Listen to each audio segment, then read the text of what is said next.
Director, దర్శకుడు. 5.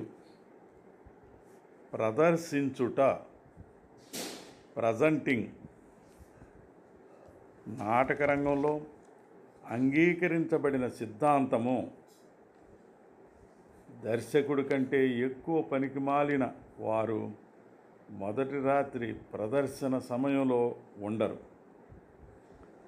మహావిపత్తు జరగకుండా నాటకం అభివృద్ధి చెంది బాగుగా ప్రదర్శించబడితే దానిని నడిపించే వారికి లేక ప్రదర్శించే వారికి విజయవంతంగా ఒప్పగించటం, గివెన్ ఓవర్ జరిగితే ప్రదర్శన రాత్రి దర్శకునికి పని కేవలం పర్యవేక్షించటం, ప్రదర్శనను విలువలను కనుక్కోవటం, ప్రేక్షకుల స్పందనను అంచనాలు వేయటం జరుగుతుంది. ఆ రాత్రి నిర్ధారణ చేసేది ఏమీ లేకపోవచ్చును, కానీ తుఫానుల మధ్య నిశ్శబ్దం ఉండవచ్చును. మరియు వృత్తి నాటక రంగంలో వరుస క్రమంలో జరిగే ప్రదర్శన రాత్రుల్లో మొదటిది కావచ్చును. అది తర్వాత జరిగే పూర్వాభ్యాసాలకు లెక్కలు వేసుకోవడానికి మార్గదర్శిగా ఉపకరిస్తుంది. తిరిగి రాసుకోవటం మరియు తిరిగి ఆలోచించటం, ఇంకా ఇప్పుడు పెద్ద పని చేయటం జరిగి ఆగిపోయే స్థితికి రావటం జరుగుతుంది. మరియు ఎల్లప్పుడూ దర్శకుడు మాత్రం పరిస్థితులను బట్టి దర్శనమును మార్చాలి. ఈ ఆఖరి దశలో దర్శకుడు అప్పుడప్పుడు కొన్ని బాధ్యతలు, ప్రదర్శనకు సంబంధం ఉండి లేనటువంటి పనులు తీసుకుంటాడు. అవి దర్శకత్వం గురించి పత్రికలకు ఇచ్చే కథలు లేక విషయాలు మరియు ఇంటర్వ్యూలకు వ్రాసుకోవటం, ఆడిటోరియం యాజమాన్యమును పర్యవేక్షించటం, కాపలా వారి దుస్తులు, యూనిఫామ్ వేసేది లేనిది తనిఖీ చేయటం, ప్రవేశ ద్వారము అలంకరణలు, రాయితీలు లేక సూచనలు రాసి ఉంచిన స్టాండ్లు, ఆ తర్వాత ప్రేక్షకాగారం చక్కదిద్దిన డ్రెస్సింగ్ ఆఫ్ ద హౌస్ తీరు తనిఖీలు చేయటం. దర్శకుడు ప్రేక్షకులలో ఒక సభ్యుడిగా చాలా హుషారైన రాత్రి పోషిస్తాడు. ముఖ్య అతిథులను ఆహ్వానించటం, పోషకులకు పరామర్శించటం, విమర్శకులను పలకరించటం, ప్రేక్షకుల నవ్వులకు మెచ్చుకోళ్లకు మార్గదర్శకుడు కావటం వంటి పనులు చేయటం. అయినా ఇవన్నీ అమెరికన్ కమ్యూనిటీ థియేటర్లోనే జరుగుతాయి, కానీ వృత్తి నాటక రంగంలో జరగవు. ఈ దశలో దర్శకత్వ పనిలో అతి ముఖ్యమైనది దర్శకుడు నిరంతరం ప్రతి ప్రదర్శన మూలాంశాలను అంచనాలు వేసి ప్రేక్షకుల ప్రతిస్పందనను వృద్ధి చేయటానికే ప్రయత్నం చేస్తాడు. దీనివల్ల సంభవించే మార్పులను ప్రదర్శన కాలములో ఎప్పుడైనా చేయవచ్చును. వృత్తి నాటక రంగంలో కొత్త ప్రదర్శనలకు నటుల ఎంపిక ట్రైఅవుట్ ద్వారా 2 వారాలు లేక ఇంకా ఎక్కువ కాలమే, ఇంకా సంవత్సరం వ్యవధి కూడా కొన్ని సంఘటనలో జరుగుతాయి. నిత్యం ప్రదర్శనకు మధ్యలో పూర్వాభ్యాసాలు జరిపి పదార్థము తీసివేయటం, పునఃపరిశీలించటం, రంగస్థలీకరణ చేయటం మరియు ప్రేక్షకుల స్పందనను బట్టి నూతనంగా సృష్టించటం జరుగుతుంది. కొన్ని గొప్ప నాటకాలు విజయవంతమైన అంటే కారణం నటుల ఎంపిక. ట్రైఅవుట్ కాలంలో ఇటువంటి చికిత్స చేయటం వలనే మరియు నేటి సమకాలీన వృత్తి నాటక రంగంలో సర్వసాధారణంగా దర్శకుడు ఈ దశను బదులుగా మార్పు చేసి వేగమును పెంచవచ్చును. మొదటి ప్రదర్శన తర్వాత కూడా ఏమైనప్పటికీ మరియు నాటకం జరుగుతున్నంత కాలం చాలామంది దర్శకులు అప్పుడప్పుడు నాటక ప్రదర్శనలు చూస్తారు మరియు దర్శించిన తర్వాత నోట్స్ రాసుకొని నటులను ప్రోత్సహించి వారు అనురక్తిని పెంచటానికి కానీ వారు అసలు దర్శకత్వం పథకమునకు విభిన్నంగా చేసేనా దానిని నిరుత్సాహపరచడం కానీ చేస్తారు. అమెరికన్ డైరెక్టర్ జార్జ్ ఎబ్బట్ నాటక ప్రదర్శనలు నిరంతరం జరుగుతున్నప్పుడు ఒకసారి నటులందరితో సమావేశమును పిలిచి తాను కొత్తగా అభివృద్ధి అనుకొని ఇదివరకు చేర్చినవి తీసివేశాడు.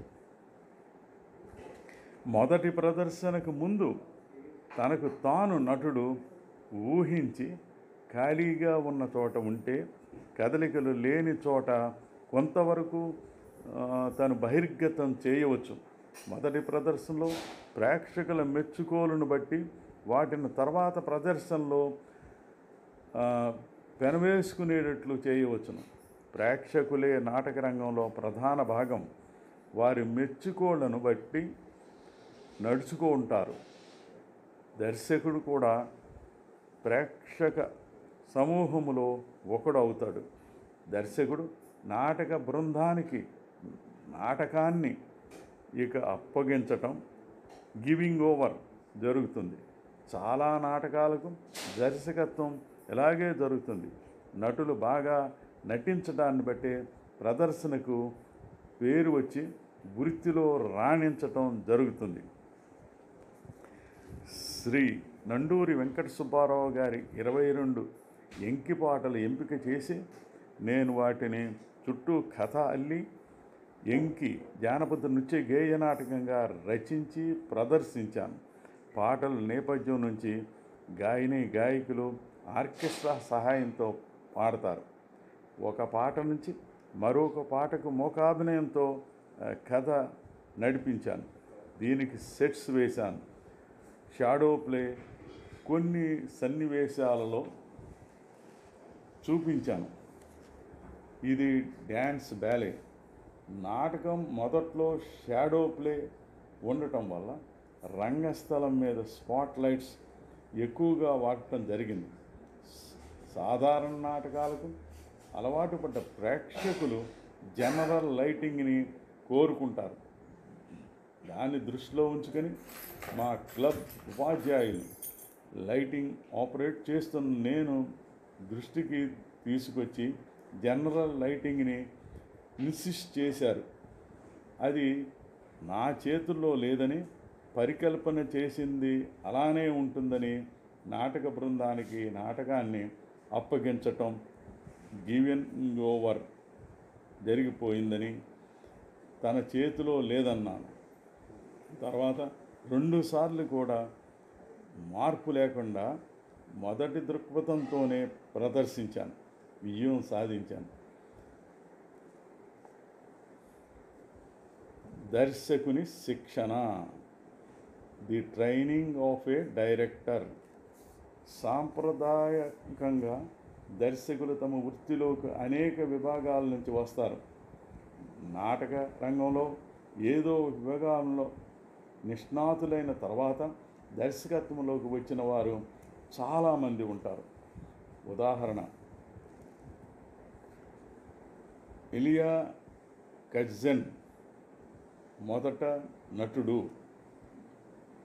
గోవర్ ఛాంపియన్ మొదట కొరియోగ్రాఫర్,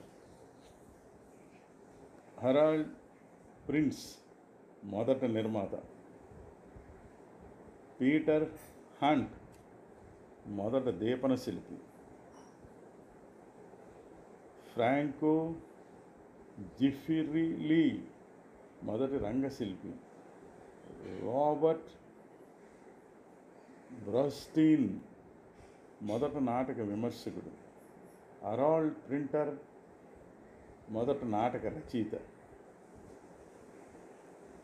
మైక్ నికోలస్ మొదట సజోనటన చేసే హాస్యగాడు.